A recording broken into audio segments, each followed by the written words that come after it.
Baik, di minggu yang lampau kita udah belajar tentang persembahan persepuluhan, ya.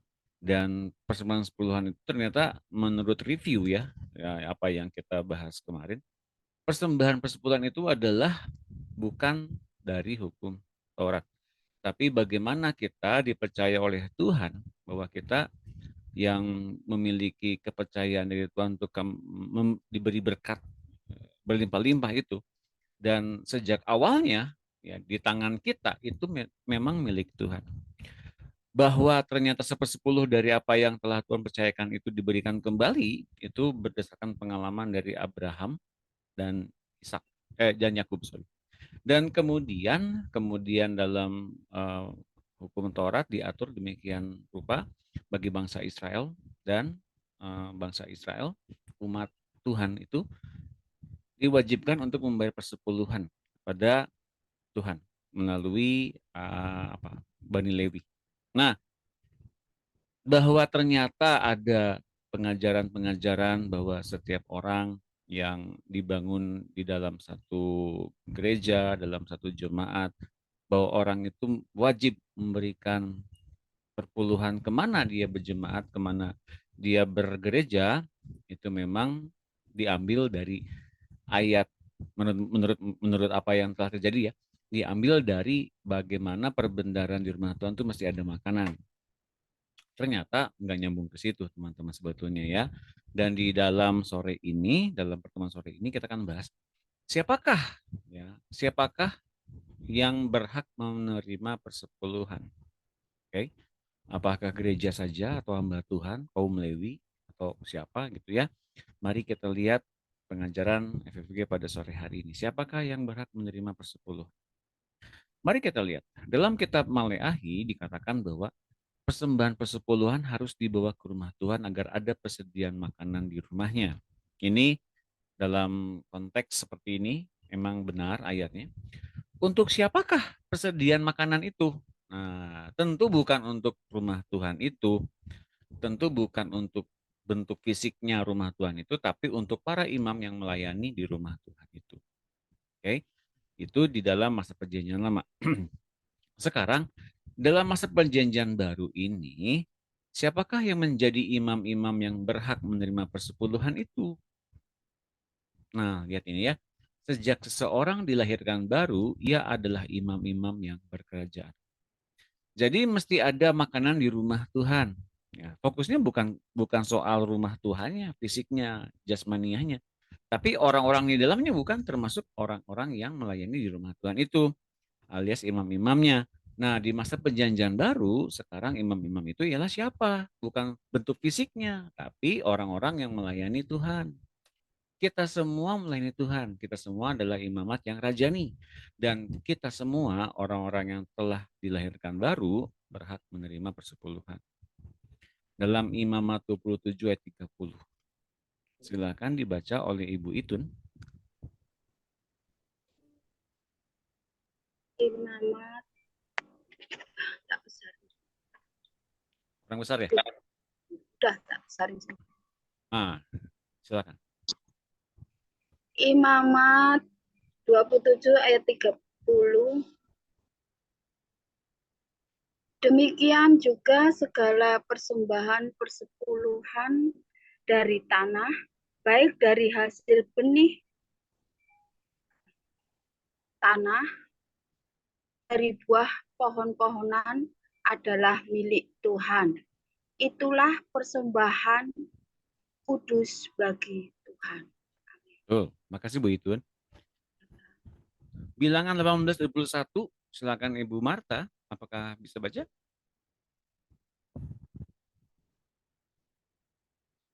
Silakan Ibu Marta.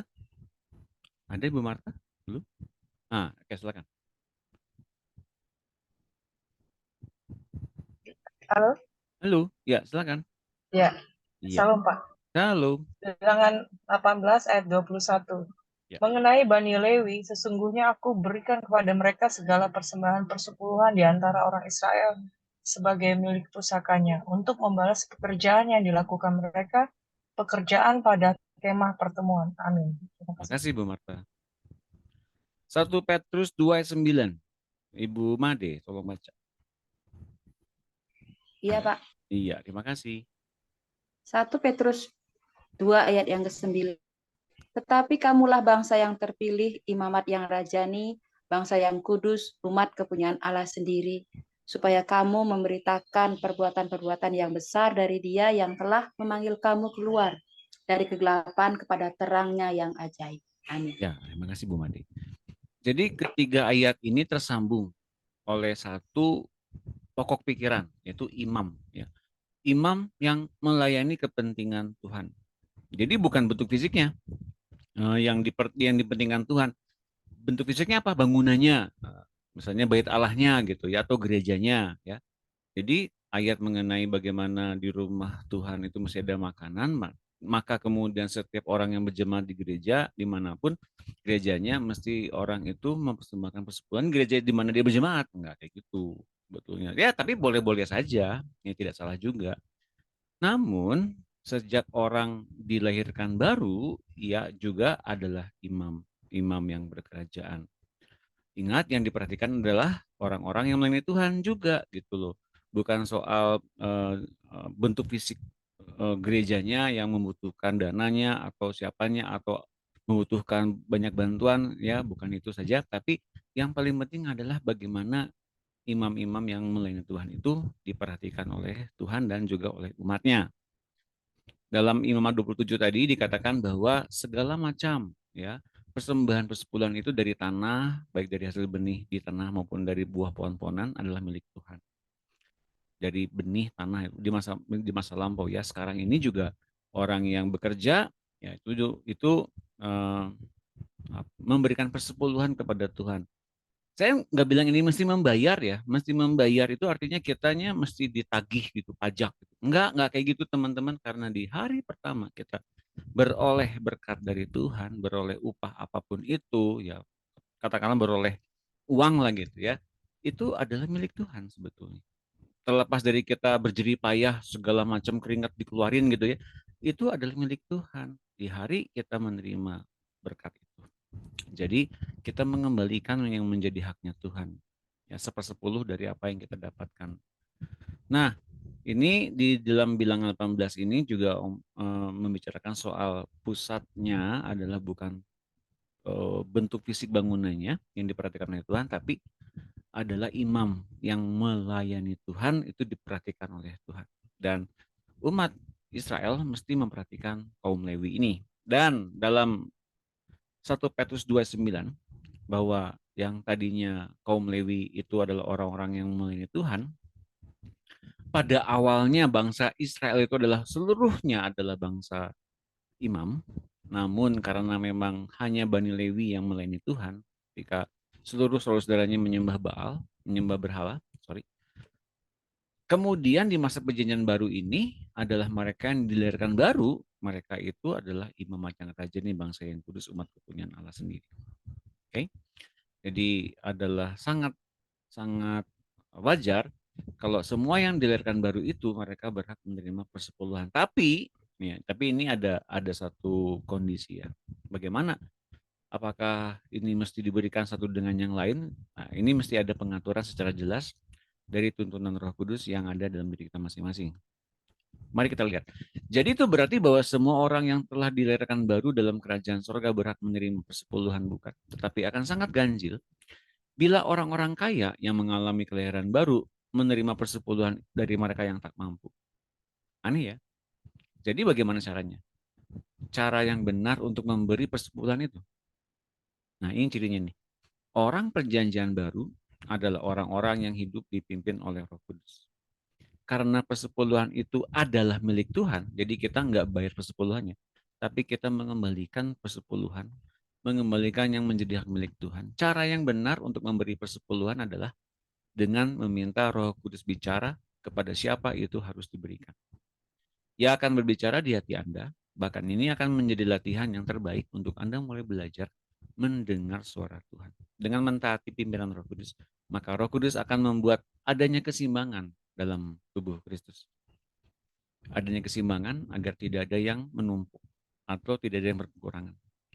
2 Korintus 8 ayat 13 ayat sampai dengan 14. Saya minta siapa? Ya, saya belum lihat absen. Terima kasih yang sudah hadir, Bapak Ibu teman-teman yang sudah hadir, Ibu Levina dan Ibu Dina. Oke, Ibu Levina bisa tolong baca? Bisa Pak, Terima kasih. kasih. Selamat sore, salam, selamat bergabung. Maaf baru Gak masuk. apa-apa, Bu. It's okay. 1 Korintus 8 ya Pak? 2 Korintus 8, Bu. 2 Korintus. 2 Korintus 8. Ya.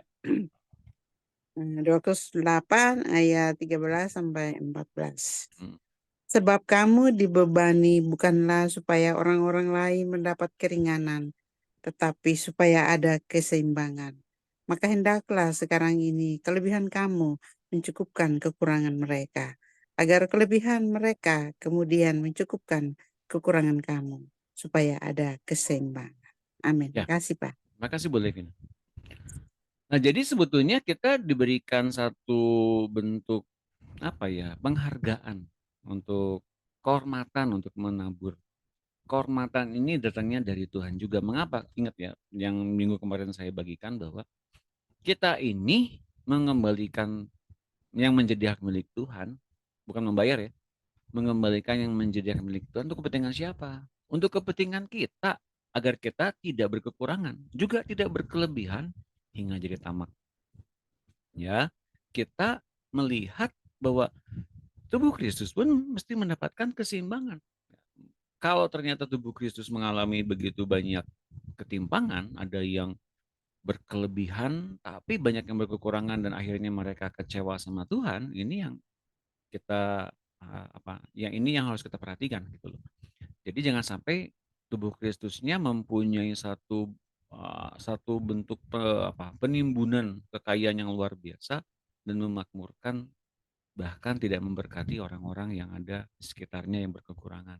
Ya, mesti diperhatikan bagaimana orang percaya atau orang-orang yang dilahirkan baru, mereka mesti dituntun Roh Kudus untuk memberikan kemana yang menjadi milik Tuhan itu untuk diberikan kepada siapa atau kepada gereja siapa yang membutuhkannya, kalaupun itu memang melihat gerejanya. Ya teman-teman ya. Oke, apakah harus diberikan kepada gereja? Mari kita lihat. Pada umumnya, para gembala sebuah gereja akan menekankan dengan sangat bahwa persembahan persepuluhan itu harus diberikan kepada gereja di mana jemaat berjemaat, dengan menekankan kalimat dalam Maleakhi 3 ayat 10 yang berbunyi, bawalah seluruh persembahan persepuluhan itu ke dalam rumah perbendaharaan supaya ada persediaan makanan di rumahku, dan ujilah aku firman Tuhan semesta alam, apakah aku tidak membukakan bagimu tingkap-tingkap langit dan mencurahkan berkat kepadamu sampai berkelimpahan. Nah, suatu aturan yang berbau keharusan selalu mencerminkan hukum Taurat. Sedangkan kita tahu orang Perjanjian Baru tidak lagi berada di bawah yurisdiksi hukum Taurat, tapi di daerah hukum Roh. Cara yang benar adalah dengan setiap kali kita bertanya kepada Roh Kudus, kemana kita harus menyerahkan persepuluhan milik Tuhan itu. Bukan dengan otomatis selalu mengikuti keharusan yang diajarkan di gereja itu dengan selalu membawa persepuluhan itu ke gereja. Tentu saja Roh Kudus juga akan menyuruh jemaat itu memberikan persepuluhannya kepada gereja itu pada suatu waktu, dan kepada gereja yang lain pada waktu yang berbeda ya, atau pelayanan pekerjaan Tuhan yang lain pada waktu yang lain, atau kepada hamba Tuhan setempat, atau yang ada di luar gereja itu pada kesempatan lain. Dalam Ulangan 26 ayat 12, bahkan orang asing, anak yatim, dan janda juga boleh mendapat bagian dari persepuluhan. Yang terpenting adalah, lihat ini, mengikuti pimpinan Roh Kudus, agar kita mengerti adanya keseimbangan dalam tubuh Kristus. Dalam Ulangan 26 ayat 12, Ibu Dina bisa tolong baca.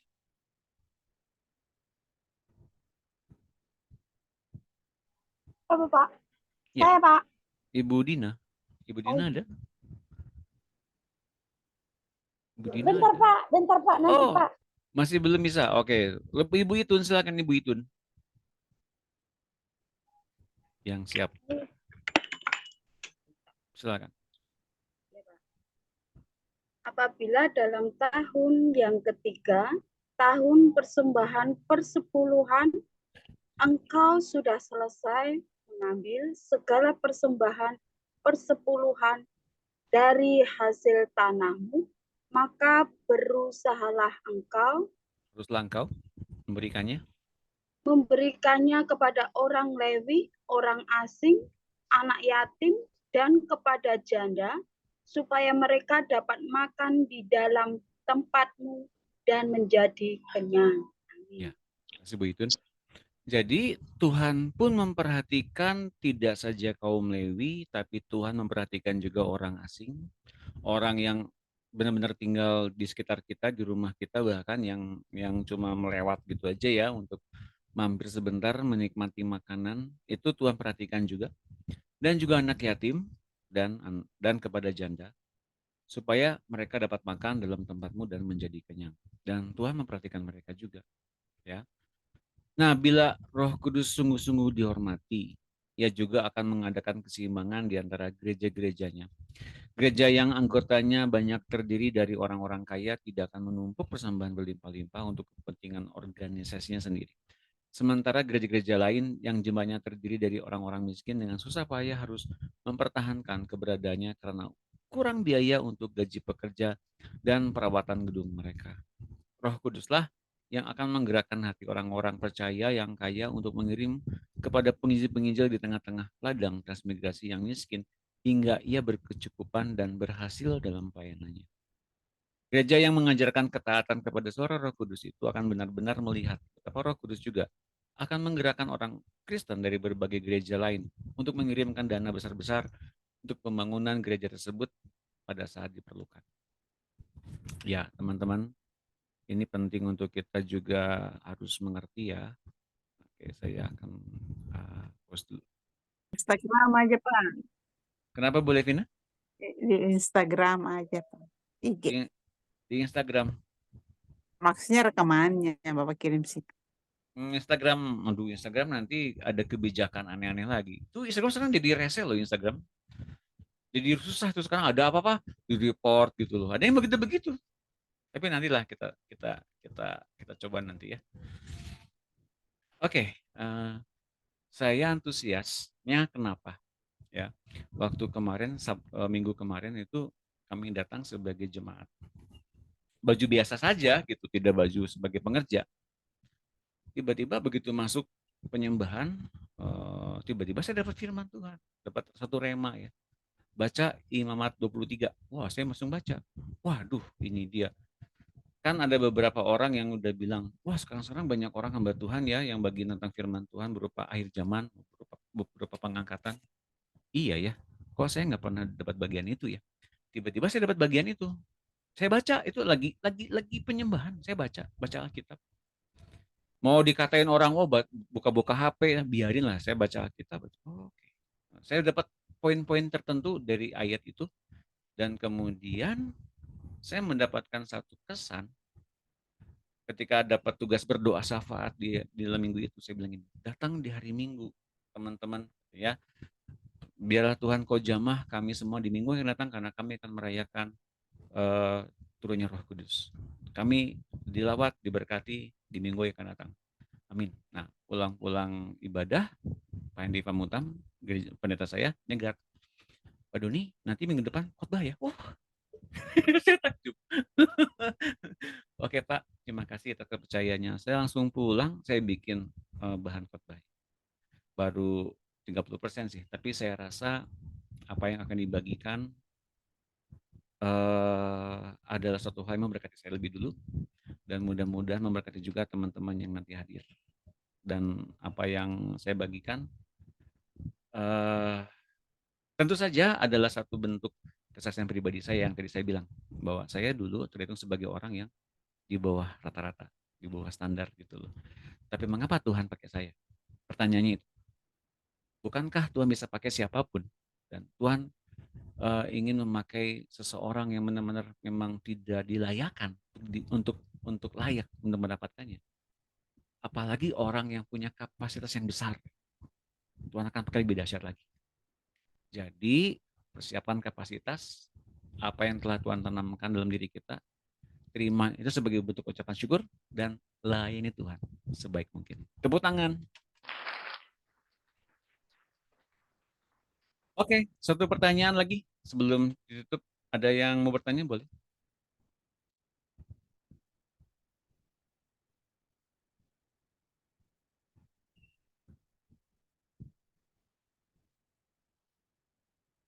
Silakan. Tidak ada yang bertanya?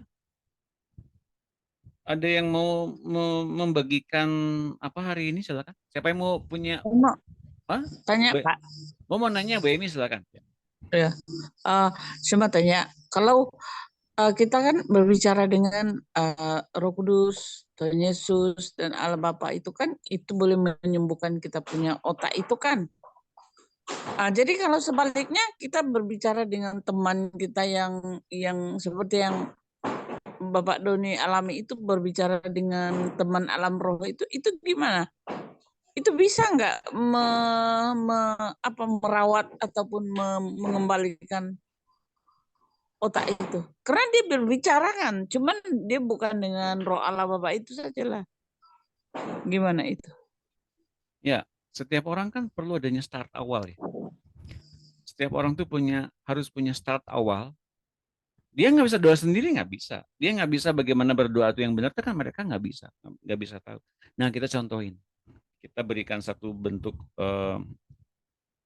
teladan, satu panutan, satu role model untuk mereka bisa ikuti. Itu yang saya bagikan kemarin di webinar. Nah, makanya kalau kita belum punya orang yang kita layani dan belum punya yang kita doakan, kita akan sulit untuk menyalurkan kasih Tuhan. Mengapa?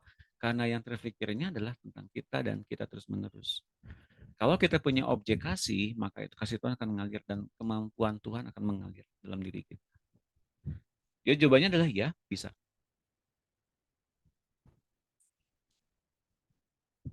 Gitu Bu Eni. Oke, makasih. Ya.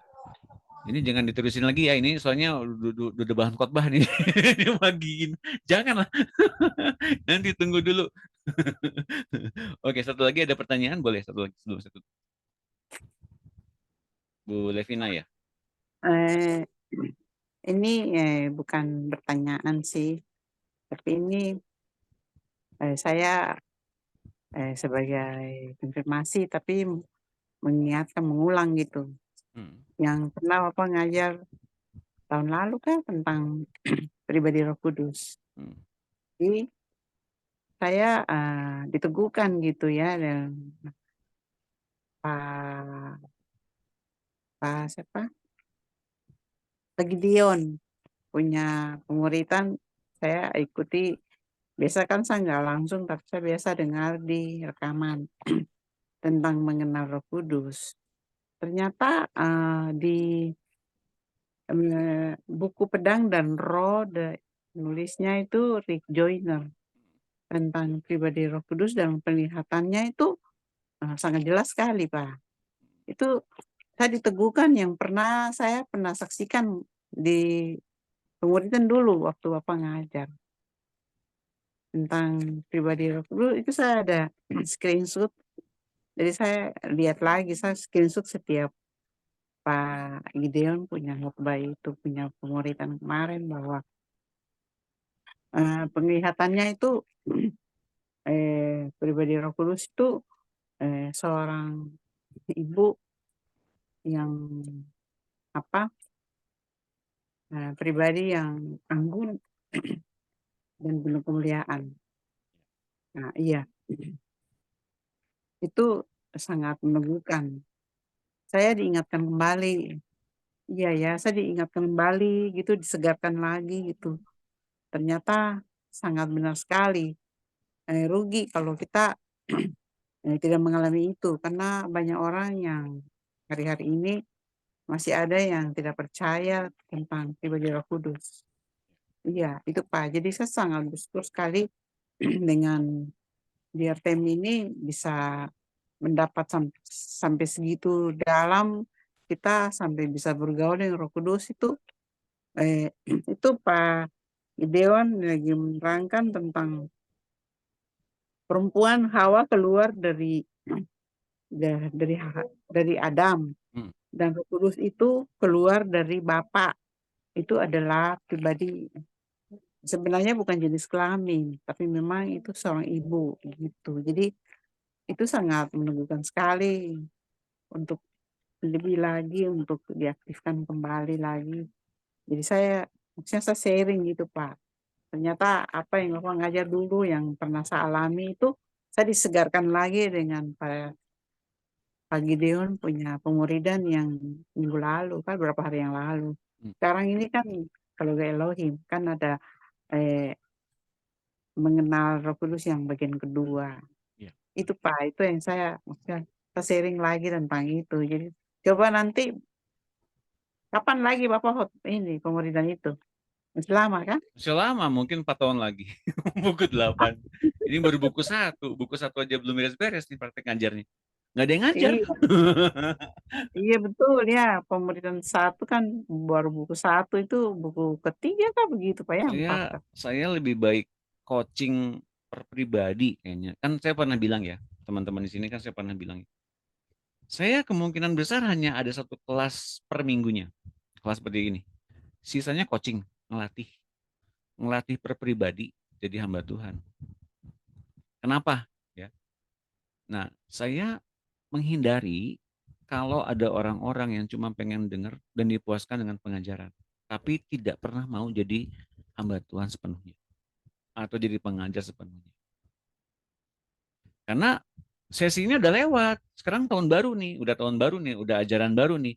Yuk jadi pengajar, yuk jadi orang yang kemudian punya gembalaan, punya domba yang bisa didoakan, dilayani. Kenapa?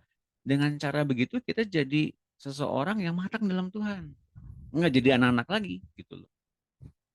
Nah, jadi jangan sampai jadi pendengar buku 1, buku 2, buku 3 sampai buku 13 diulang lagi buku 1, buku 2, buku 13 diulang lagi. Aduh, sayang banget karena di RTM ini menyediakan begitu banyak hal-hal yang bisa kita bukan cuma penuh pengetahuan tapi dengan penuh setiap kapasitas yang Tuhan telah berikan sejak awalnya. Sebetulnya. Jadi kalau kemudian jadi pendengar saja sayang sebetulnya.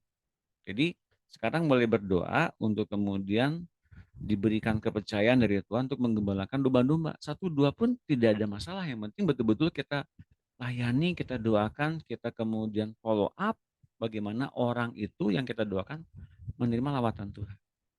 Dilawat oleh Tuhan dan diubahkan oleh Tuhan. Itu tujuannya. Nah, teman-teman sini kan udah dilawat oleh Tuhan. Udah diubahkan Tuhan, bukan? Siapa yang udah diubahkan Tuhan? Angkat tangannya. Cuma 1 yang ngacung, yang lain nggak ngacung. Bu Marta.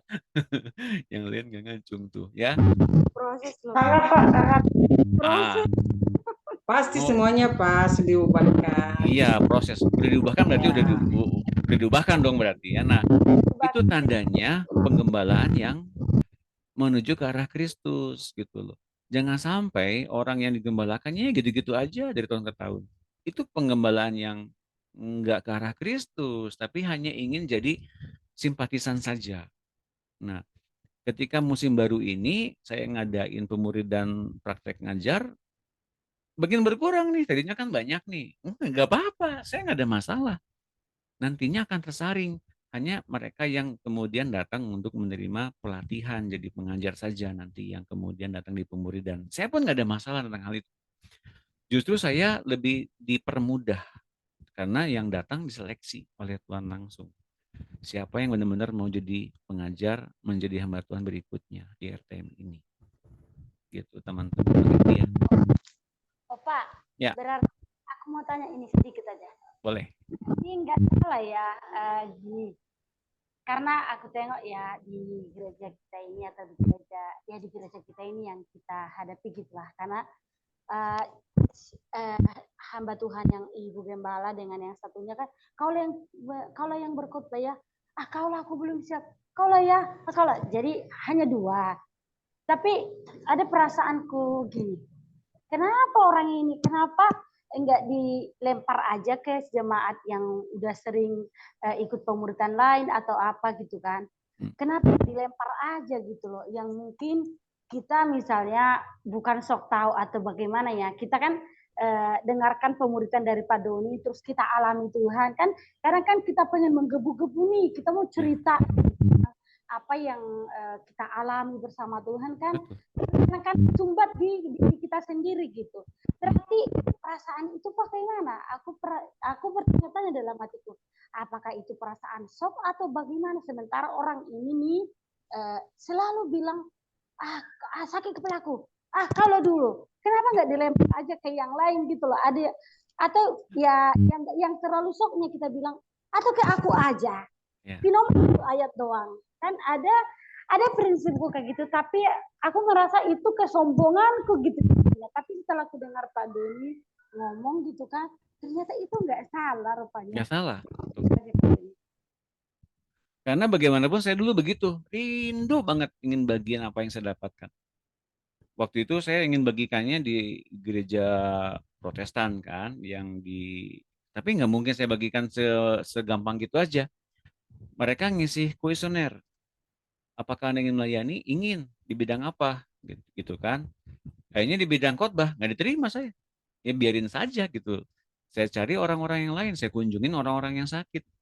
Orang-orang sakit di gereja itu saya kunjungin. Saya kemudian mengunjungi orang-orang yang kemudian di rumahnya yang sakit. Biarkan orang-orang berpikir saya seperti apa gitu ya.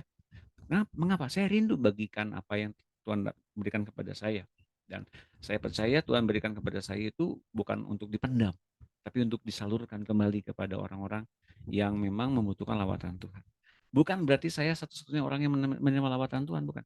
Tapi setidaknya saya bisa memberkati orang-orang yang memang sedang berkesusahan waktu itu. Dan ternyata benar.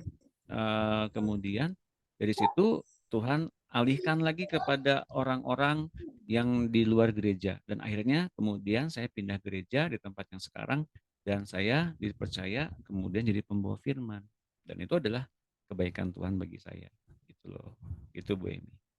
Nanti doakan lagi ya agar Ibu Emi betul-betul punya channel khusus, punya jalan yang khusus. Bagaimana ternyata Ibu Emi mendapatkan satu kesempatan dipercaya oleh Tuhan untuk Loh, Pak, bukan Ibu Emi. Ibu Dina, kok Ibu Emi? Ibu Dina, sorry.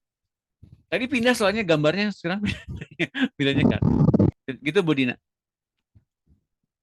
Iya, Pak. Doakan terus ya. Yang penting itu adalah hal yang tidak salah dan itu bentuk kepercayaan dari Tuhan kepada Ibu Dina. Semangat Bu Dina. Yeay. Saya rasa cukup udah waktunya. Bagi teman-teman nanti ingetin saya di hari Sabtu ya, kita ada lagi FFG dan ingetin di WhatsApp di grup karena nanti teman saya yang di EMC akan menyiapkan rekamannya dan ingetin juga ada bahan-bahan yang nanti kalau teman-teman mau bisa saya bagikan PowerPoint-nya. Jadi teman-teman bisa lihat langsung PowerPoint-nya dan khotbahnya didengarkan lewat audio. Gitu teman-teman. Oke. Dan sementara ini di gereja kami tidak ada layanan streaming karena memang Pak Hendy Famutam sebagai gembala memberikan kebijakan untuk datang saja ke onsite tidak lewat streaming. Nah, bagi teman-teman yang di luar kota tidak apa-apa, saya akan siapkan rekaman audionya ya. Baik, saya rasa cukup. Kita akan doa. Yuk kita berdoa. Makasih Tuhan Yesus, Engkau hadir, Engkau melawat kami, Engkau meneguhkan kesaksian kami, Engkau meneguhkan setiap apapun yang kami jumpai dengan Engkau, setiap sukacita, setiap damai sejahtera, setiap pembebasan, setiap keleluasaan, kemerdekaan yang Kau nyatakan. Mari Tuhan, Engkau semuanya dengan jelas, dengan terang-Mu, Engkau singkapkan hingga kami semua mengalami kemuliaan yang bertambah-tambah besar, dan setiap ekspansi wilayah yang Engkau berikan kepada kami dalam pelayanan di gereja, dimanapun, di tempat-tempat, di rumah-rumah, di orang-orang yang sedang kami doakan, mari Tuhan Engkau perbesar kapasitas dan lawatan ini, dan kamilah lebih dulu yang diberkati oleh lawatan ini Tuhan, dan ubah hati kami senantiasa, agar kami senantiasa bekerja sama dengan baik bersama-sama dengan Engkau. Roh Kudus, Engkau yang bawa kami kepada pemulihan demi pemulihan, pada setiap pembebasan demi pembebasan, hingga kami semua menerima damai sejahtera dari-Mu. Bapa Surgawi, kami bersyukur Kau melihat keberadaan diri kami, karena Engkau melihat Kristus dalam diri kami. Kau melihat diri kami sempurna dalam pandangan Kristus. Dan Bapa, silakan Kau pimpin kami masuk ke dalam berbagai-bagai pengilhaman secara rohani, secara revelation Kau singkapkan juga, hingga kami mempunyai keberadaan yang sangat dekat dengan Kau. Bukan soal pace, bukan soal kecepatan, bukan soal apapun yang kami ingin terima dengan cepat, tapi soal kedekatanlah yang kami harapkan, dan Kau berkata-kata kepada kami senantiasa untuk senantiasa kami tidak punya ketakutan, kecemasan, kebimbangan tentang apapun, karena kami tahu kami sedang mengalami perjumpaan pribadi dan sedang berjalan bersama-sama dengan Kau di dunia ini dan di dunia akan datang. Kami percaya kami telah dipindahkan ke dalam tahta-Mu pada saat ini juga kami ada di samping kanan-Mu Bapa, dan kami memerintah bersama-sama dengan Tuhan Yesus. Maka di dunia ini sekarang kami praktek bagaimana kami menguasai bersama-sama dengan Tuhan Yesus dan bagaimana kami berjalan bersama-sama dengan Kau di muka bumi ini. Maka berkata-katalah, ubah hati kami senantiasa.